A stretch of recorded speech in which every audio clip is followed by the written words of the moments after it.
ಯಾಕಂದ್ರೆ ಇವತ್ತಂದು ಯಡಿಯೂರಪ್ಪನವರು ಸ್ಪಷ್ಟವಾಗಿ ಮೋದಿಜಿಯವ್ರಿಗೆ ಆಶ್ವಾಸನೆ ಕೊಟ್ಟು ತಮ್ಮ ಮಗ್ಗ ಅಧ್ಯಕ್ಷ ಮಾಡಿದ್ದಾರೆ, ನಾವು ಕೆಳಗೊಂದು ತೊಗೊಂಬರ್ತೀವಿ ಅಂತ. ಈಗ ಇದು ಆಗಲಿಲ್ಲ ಅಂದ್ರೆ ಮೋದಿಜಿಯವ್ರ ಮುಂದೆ ಮುಖ ತೋರಿಸೋದು ಹೇಗೆ ಅಂತೀವಿ.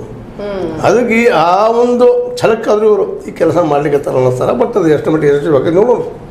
ಓಕೆ, ಇವಾಗ ಬೆಳಗಾವಿ ಕ್ಷೇತ್ರದಲ್ಲಿ ಲಕ್ಷ್ಮೀ ಹೆಬ್ಬಾಳ್ಕರ್ ಅವರ ಪ್ರಭಾವದ ಮುಂದೆ ತಮ್ಮ ಶಕ್ತಿ ಪ್ರದರ್ಶನ ಮಾಡಿದಂತಹ ಜಗದೀಶ್ ಶೆಟ್ಟರ್ ಅವರು, ಈಗೇನು ಜನಸಾಗರ ಸೇರಿತ್ತು ಅಲ್ಲಿ, ಆ ಒಂದು ಸಂಖ್ಯೆನ ನೋಡಿ ಅವರಿಗೆ ಎಷ್ಟರ ಮಟ್ಟಿಗೆ ಬೂಸ್ಟ್ ಅಪ್ ಆಗಿರ್ತಾರೆ ಅವರು ಅಂತ. ಯಾಕಂದ್ರೆ ಯಾರಂದ್ರೆ ಜಗದೀಶ್ ಶೆಟ್ಟರ್ ಅವರು ಅಥವಾ ಬಿಜೆಪಿಗರು ಈ ಜನ ಕೊಟ್ಟಿದ್ರು ಸಹಜವಾಗಿ ಅವ್ರಿಗೂ ಒಂದು ಮತ್ತೆ ತುಂಬ ಬಂದಿರ್ತದೆ ಇಲ್ಲ ಅಂತಲ್ಲ. ಮತ್ತು ಇನ್ನೊಂದು ಇವ್ರನ್ನ ಯಾರು ವಿರೋಧ ಮಾಡಿದ್ರು ಅವರೆಲ್ಲರೂ ಈ ಒಂದು ನಾಮಪದ ಸಲ್ಲಿಸೋ ಮುಂದೆ ಎಲ್ಲರೂ ಕೂಡಿದ್ದಾರೆ. ಈ ಇವರಾಗಿರ್ಬೋದು, ನಮ್ಮ ಸಂಜಯ್ ಪಾಟೀಲರಾಗಿರ್ಬೋದು, ಕೌಟಿಗಿಮಠ ಅವರಾಗಿರ್ಬೋದು, ಬೆನಕೆ ಅವರಾಗಿರ್ಬೋದು, ಪ್ರಭಾಕರ್ ಖೋರೆ ಅವರಾಗಿರ್ಬೋದು, ಇವ್ರು ಯಾರು ವಿರೋಧ ಮಾಡಿದ್ರು ಇವು ಬ್ಯಾಡ್ರಿ ಲೋಕದವ್ರು ಕೊಡೋಂಥವ್ರು ಅವ್ರು ಇವತ್ತು ಓಪನ್ ಆಗಿ ಕಾಣಿಸ್ಕೊಂಡಾರ ಬಂದಾರ. ಮತ್ತು ಇದರಲ್ಲಿ ಯಶಸ್ವಿ ಆಗಿದ್ದಾರೆ ಯಡಿಯೂರಪ್ಪನವರು. ಅಲ್ಲಿವ್ರಿಗೆ ಅಲ್ಲಿ ಇದ್ದಂಥ ಭಿನ್ನ ಮತವನ್ನು ಸ್ವಲ್ಪ ಪ್ಯಾಚ್ ವರ್ಕ್ ಮಾಡಿ ಅವರೆಲ್ಲ ಇವ್ರ ಹಿಂದೆ ಇದ್ದಾರಪ್ಪ ಅಂತ ತೋರಿಸೋ ಕೆಲಸನೂ ಮಾಡಿದ್ದಾರೆ. ಓಕೆ, ಬಹುಶಃ ನೀವು ಹೇಳಿದಾಗ ಅದು ಕೇವಲ ಪ್ಯಾಚ್ ವರ್ಕ್ ಆಗಿರುತ್ತೆ, ಅದು ಯಾವಾಗ ಕಿತ್ತ ಹೋಗುತ್ತೋ ಗೊತ್ತಿಲ್ಲ ಮತ್ತೆ. ಅಂಡ್ ಮೇಲ್ನೋಟಕ್ಕೆ ಅಟ್ಲೀಸ್ಟ್ ಫಾರ್ ಪಾರ್ಟಿ ಪಕ್ಷಕ್ಕೋಸ್ಕರನಾದ್ರೂ ಅವ್ರು ಬಂದು ಅವ್ರು ಸಾಥ್ ಕೊಡ್ಲೇಬೇಕಾಗಿತ್ತೇನೋ.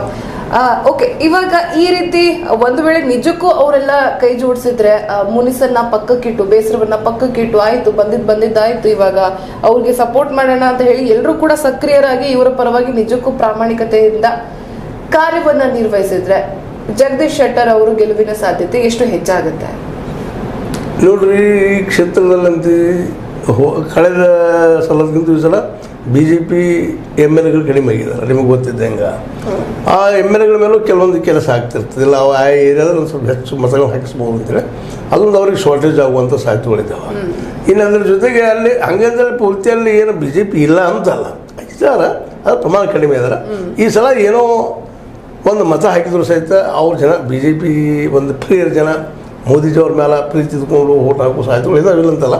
ಬಟ್ ಅದು ಎಷ್ಟು ಪ್ರಮಾಣದಲ್ಲಿ ಹಾಕ್ತಾರೆ ಅನ್ನೋ ಸಹಿತ ಅಷ್ಟೇ ಸ್ವಲ್ಪ ಕಷ್ಟದಾಗಿತ್ತು. ಯಾಕೆಂದರೆ ಇವರಿಗೆ ಈಗ ಇನ್ನೊಂದು ಈಗಾಗಲೇ ನಿಮಗೆ ಕೇಳಿರ್ಬೋದು, BJPಗೆ ಇವತ್ತು ಈಗ ನಿನ್ನೆದು ಅವರು ಒಂದು ಈ ಒಂದು ಗ್ಯಾರಂಟಿಗಳ ವಿರುದ್ಧವಾಗಿ ಇವರು ಇಲೆಕ್ಷನ್ ಸಲುವಾಗಿ ಲಂಚ ಕೊಡುವ ಲೆಕ್ಕದಲ್ಲೇ ಈ ಗ್ಯಾರಂಟಿಗಳನ್ನು ಘೋಷಣೆ ಮಾಡ್ತಾ ಇದ್ದಾರೆ ಇವರು ಅಂತೇಳಿ ಒಂದು ಕಂಪ್ಲೇಂಟ್ ಕೊಡ್ಲಿಕ್ಕೆ ಹೊರಟಿದ್ದಾರೆ. ಅಂದರೆ ಗ್ಯಾರಂಟಿಗಳು ಅಷ್ಟು ಪ್ರಭಾವಿಯಾಗಿ ಕೆಲಸ ಮಾಡ್ತಾ ಇದ್ದವು ಜನರಲ್ಲೇ. ಯಾಕೆಂದರೆ 5 ನ್ಯಾಯಗಳು ಜೊತೆಗೆ 25 ಗ್ಯಾರಂಟಿಗಳು ಜೊತೆಗೆ ಕರ್ನಾಟಕ 5 ಗ್ಯಾರಂಟಿಗಳು ಇವೆಲ್ಲ ಕೂಡಿದಾಗ ಜಗದೀಶ್ ಶೆಟ್ಟರ್ ಅವರ ಒಂದನೇದ್ದು ಹೊಡೆತ MLAಗಳು ಕಡಿಮೆ ಇದ್ದಾರೆ. ಎರಡನೇದ್ದು ಅಂತಂದ್ರೆ ಇದು ಗ್ಯಾರಂಟಿ ಮತ್ತು ಪ್ಲಸ್ ಮತ್ತೊಂದು ಗ್ಯಾರಂಟಿ ಕೇಂದ್ರದ್ದು ಇದ್ರ ಹೊಡೆತನ್ನು ಬೀಳೋದ್ರಿಂದಾಗಿ ಜಗದೀಶ್ ಶೆಟ್ಟರ್ ಅವರಿಗೆ ಏನಪ್ಪ ಅಂತಂದ್ರೆ ಸ್ವಲ್ಪ ಕಷ್ಟ ಆಗ್ಬೋದು. ಬಟ್ ಒಂದು ಕೆಲಸ ಮಾತ್ರ ಮಾಡಿದ್ದಾರೆ ಯಡಿಯೂರಪ್ಪನವರು, ಇವರನ್ನು ಯಾರು ವಿರೋಧಿಸ್ತಿದ್ರು ನೀವು ಬೇಡಪ್ಪ ನಮ್ಮ ಇಲ್ಲಿ ಲೋಕದವ್ರು ಕೊಡ್ರಿ ಅಂತವ್ರು ಅವ್ರೆಲ್ಲರೂ ತಂದು ಕೂಡಿಸಿದ್ದಾರೆ. ಅದರಿಂದ ಸ್ವಲ್ಪ ಸಾಧ್ಯಷ್ಟು ಮಟ್ಟಿಗೆ ಲಕ್ಷ್ಮೀ ಹೆಬ್ಬಾಳ್ಕರ್ ಭೈ ಅವ್ರಿಗೆ ಇವರು ಹೊರಗೆ ಅವರಲ್ಲಪ್ಪ ನಾವೆಲ್ಲ ನಾವು ಒಪ್ಪಿ ತಂದಂತೆ ಒಪ್ಪಿ ನಮ್ಮ ಲೀಡರಪ್ಪ ಇವರು ಅಂತ ತೋರಿಸುವಲ್ಲಿ ಒಂದಿಷ್ಟು ಯಶಸ್ವಿ ಆಗಿದ್ದಾರೆ. ಬಟ್ ಇದು ಎಷ್ಟರ ಮಟ್ಟಿಗೆ ಗೆಲುವಿಗೆ ಹಾದಿ ಆಗ್ತಿತ್ತು ಅಂತ ಗ್ಯಾರಂಟಿ ಇಲ್ಲ. ಯಾಕಂದ್ರೆ ಗ್ಯಾರಂಟಿ ಬಗ್ಗೆ ಇವ್ರು ಗ್ಯಾರಂಟಿ ಇಲ್ಲ ಅಂತ ತಕ್ಷಣ ಇದು ಪ್ರಾಬ್ಲಮ್ ಸ್ಟಾರ್ಟ್ ಆಗಿಬಿಟ್ಟದೆ. ಓಕೆ, ಈ ಒಂದು ಜನ ಸಂಖ್ಯೆಯನ್ನ ನೋಡಿ ಅಥವಾ ಈ ಒಂದು ಬೆಂಬಲವನ್ನ ನೋಡಿ ಲಕ್ಷ್ಮೀ ಹೆಬ್ಬಾಳ್ಕರ್ ಅವರು ಎಷ್ಟರ ಮಟ್ಟಿಗೆ ಅಲರ್ಟ್ ಆಗಿರಬಹುದು ಅಥವಾ ಅವರು ನೆಕ್ಸ್ಟ್ ಯಾವ ರೀತಿ ಕಾರ್ಯಪ್ರವೃತ್ತರಾಗ್ತಾರೆ ಅಂತ ನಿಮ್ಗೆ ಅನ್ಸುತ್ತೆ? ಇಲ್ಲ ರೀ, ಅವರಲ್ಲೇ ಒಂದು ನಾವು ನೋಡ್ತಾ ಇದ್ವಿ, ಸೋತಂಗ ಚಿಟ್ಟದ ಹೇಳುವಂಥ ಪುಟದ ಹೇಳುವಂಥ ಒಂದು ನೇಚರ್ ನಾವು ನೋಡ್ತಾ ಇದ್ವಿ. ಇದಕ್ಕೆ ಪೂರ್ವದ 2 ಎಲೆಕ್ಷನ್ ಸೋತಿದ್ರು ಅವರು, ಲೋಕಸಭಾ ಎಲೆಕ್ಷನ್ ಸೋತಿದ್ರು ಮತ್ತು ವಿಧಾನಸಭಾ ಎಲೆಕ್ಷನ್ ಸೋತಿದ್ರು. ಆದರೂ ಸಹಿತ ಅವ್ರು ಛಲ ಬಿಡದ ತ್ರಿವಿಕ್ರಮ ಅಂತ ಕರಿತೀವಲ್ಲ ಹಾಗೆ ಇವರು ಆ ರಾಜಕೀಯ ಕ್ಷೇತ್ರದಲ್ಲೇ ಮುಖ್ಯವಾಗಿ ಇವತ್ತು ಬೇಕಾಗಿದ್ದೇನಪ್ಪ, ಧಾರಾಳವಾಗಿ ಖರ್ಚು ಮಾಡುವಂಥ ಹಣ ಅದನ್ನು ಮಾಡಿಕೊಂಡು ಆರ್ಥಿಕವಾಗಿ ಬಲಾಢ್ಯರಾದರು. ಜೊತೆಗೆ ಅವರಲ್ಲಿ ಛಲ ಅಂತ ಇದ್ದೇ ಇತ್ತು. ಈಗ ಆ ಛಲದಿಂದಲೇ ಇವತ್ತು ಮತ್ತು ಪುಡುದು ಹೇಳುವಂಥ ಸಾಧ್ಯತೆಗಳು ಇದ್ದಾವೆ. ಇವರು ದೊಡ್ಡ ಫಂಕ್ಷನ್ ಮಾಡಿದಾಗ ಇವರು ಇನ್ನೂ ಇಷ್ಟು ದಿನದೊಳಗೆ ಇನ್ನು ಕೆಲವೇ ಒಂದು 2-3 ದಿನದಲ್ಲೂ ಮತ್ತೆ ಇನ್ನೊಂದು ಇವರು ಫಂಕ್ಷನ್ ದೊಡ್ಡ ಮಾಡ್ಬೋದು, ಇಲ್ಲ ಅಂತ ಹೇಳಿಕ್ಕೆ ಆಗೋದಿಲ್ಲ. ಮತ್ತು ಇವ್ರು ಮಾಡ್ತಾರೆ, ಯಾಕಂದರೆ ಇವರಲ್ಲೂ ಹಣದ ಕೊರತೆ ಅಂತ ಇಲ್ಲ. ಮೇನ್ ಬೇಕಾಗಿದ್ದೇನಪ್ಪ ಅಂದರೆ ಮನಿ ಪವರ್ ಇವತ್ತೆಲ್ಲ ನಾವು ಇವತ್ತೇ ಒಂದು ನೋಡಿದ್ವಲ್ಲ ನಿಮಗೆ ಈಗಾಗಲೇ ಬಿಡುಗಡೆ ಆದಿತ್ತು ನಮ್ಮ ADR association for democratic reforms ಅಂತೇಳಿ. ಅಲ್ಲೇ ಪ್ರತಿ ಈಗ ನಾವು ಏನು 102 ಕ್ಷೇತ್ರಗಳಿಗೆ ಇಲೆಕ್ಷನ್ ಆಗಿಕೊಂಡದ, ಇನ್ನು 89 ಬರಲಿಕ್ಕೆ 2ನೇ ಹಂತದ. ಇಲ್ಲೆಲ್ಲ ನೋಡಿದಾಗ ಒಂದು ಏನಪ್ಪ ಅಂತಂದ್ರೆ ಕ್ಷೇತ್ರಕ್ಕೆ 3-4 ಜನ ಕೊಟ್ಟಾಡಿಸಿದ್ದಾರೆ. ಅಂದ್ರೆ ಹೆಚ್ಚು ಕಡಿಮೆ ಏನಪ್ಪ ಅಂತಂದ್ರೆ ಒಂದು 102 ಸೀಟಿಗೆ 450 ಮಂದಿ ಕೋಟಿ ಹೆಸರಿದ್ದಾರೆ ರೀ ನಿಂತಿದ್ದಾರೆ. ಅವ್ರ ಒಳಗಿನವ್ರು ಯಾರೋ ಆರಿಸ್ತಾರೆ ಅಲ್ಲಿ, ಉಳಿದವ್ರು ನಿಂತು ಪ್ರಚಾರ ಮಾಡೋಕ್ಕಾಗಲ್ಲ, ಹೋಗಿ ಮುಟ್ಟೋಕ್ಕಾಗಲ್ಲ. ಇವರೇ ಮಾಡೋರು, ಖರ್ಚು ಮಾಡಿ ಆರಿಸಿ ಬರ್ತಾರೆ. ಅಂದ್ರೆ ಇಲ್ಲಿ ಏನಾಗಿದ್ದಪ್ಪ ಅಂದರೆ ಡೆಮೋಕ್ರಸಿ ಏನಾಗಿದ್ದಪ್ಪ ಅಂದ್ರೆ ಡೆಮಾಕ್ರಸಿ ಆಗಿದೆ. ದುಡ್ಡಿದ್ದವ್ರು ಮಾತ್ರ ಇದು ಗೆಲ್ಲುವಂಥದ್ದು, ಶಕ್ತಿ ಪ್ರದರ್ಶನ ಅದನ್ನ ಈಗ ಇಬ್ಬರು ಮಾಡ್ತಾ ಇದ್ದಾರೆ.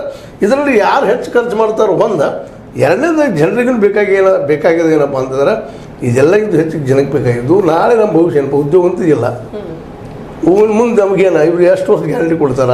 ಕಡೆಗೆ ಇದರಲ್ಲಿ ಇನ್ನೊಂದು ಮಾತ್ರ ನಾವು ಇಲ್ಲಿ ಹೇಳ್ಬೋದು, ಈ ಇದರಿಂದಾಗಿ ಗ್ಯಾರಂಟಿಗಳಿಂದಾಗಿ ಇನ್ನೇನು 1 ದಿನ 2 ದಿನ ಇದ್ದಾಗ ಏನು ಗದ್ದಲಾಗ್ತಿತ್ತಲ್ಲ ಮೊದಲು ಬದಲಾವಣೆಗಳಾಗ್ತಿತ್ತು. 1 ದಿನದಾಗ 2 ದಿನದಾಗ ಅಂದರೆ ಇದು ಪ್ರಚಾರ ಬಂದಾದ ತಕ್ಷಣ ಮನೆಗೆ ಅಡ್ಡಾಡುವಂಥ ಪ್ರಚಾರ ಇರ್ತೈತಲ್ರಿ, ಆ ಸಂದರ್ಭದಲ್ಲಿ ಏನು ಗದ್ದಲಗಳು ಆಗ್ತಾಯಿದ್ದು. ಅದು ಒಂದು ಸ್ವಲ್ಪ ಕಡಿಮೆ ಆಗ್ತದೆ ಅಂತ ಅನ್ಸೋದು. ಯಾಕಂದ್ರೆ ಇವರು 500,000 ರೂಪಾಯಿ ಮರಳಾಗುವಷ್ಟು ಮಟ್ಟಿಗೆ ಜನ ಸೂಚನೆ ತೊಗೊಳ್ತಾರೆ, ಅದು ಹಣ ಇಲ್ಲಂತಲ್ಲ. ಆದ್ರೆ ಗ್ಯಾರಂಟಿ ಎದರಿಂದ ಐತಿ, ಲಾಭ ಯಾರಿಂದ ಐತಿ, ಲೈಫ್ ಲಾಂಗ್ ನೋಡ್ತಾರಲ್ರಿ. ಪ್ರತಿ ತಿಂಗಳು 2,000 ರೂಪಾಯಿ ಬರೋ ವಿಚಾರ ಮಾಡ್ತಾರೆ. ಮತ್ತು ಪ್ರತಿದಿನ ಫ್ರೀ ಬಸ್ ಅಡ್ಡಾಡುವಂಥ ವಿಚಾರ ಮಾಡ್ತಾರೆ. ನೀರಿಂದ ಫ್ರೀ ಅದು. ಈಗ ಲೈಟಿಂದ ಬಿಲ್ ಇವತ್ತು ಎಷ್ಟೋ ಜನಕ್ಕೆ ಇಲ್ಲಿ ಕರ್ನಾಟಕದಲ್ಲಿ 0 ಬ್ಯಾಲೆನ್ಸ್ ಬರ್ತಾ ಇದೆ. ಇನ್ನು ಕೆಲವೊಬ್ರು 100-200 ಬರ್ತಾ ಇದೆ. ಅವರೆಲ್ಲರಿಗೂ ಖುಷಿ ಅದಾರೆ ಇವತ್ತು. ಹೀಗಾಗಿ ಈ ನಮ್ಮ ಇವರು BJPಗೂ ಮತ್ತು ಜಗದೀಶ್ ಶೆಟ್ಟರ್ ಆಗಿರ್ಬೋದು, ಯಡಿಯೂರಪ್ಪನವರಾಗಿರ್ಬೋದು, ಇಲ್ಲಿ ಕರ್ನಾಟಕದಲ್ಲಿ ಗ್ಯಾರಂಟಿಗೆ ಪರ್ಯಾಯವಾಗಿ ಏನು ಇವ್ರು ಹೇಳ್ತಾರೆ ಅನ್ನೋದು ಈಗ ಪ್ರಮುಖ ಆಗಿರ್ತದೆ.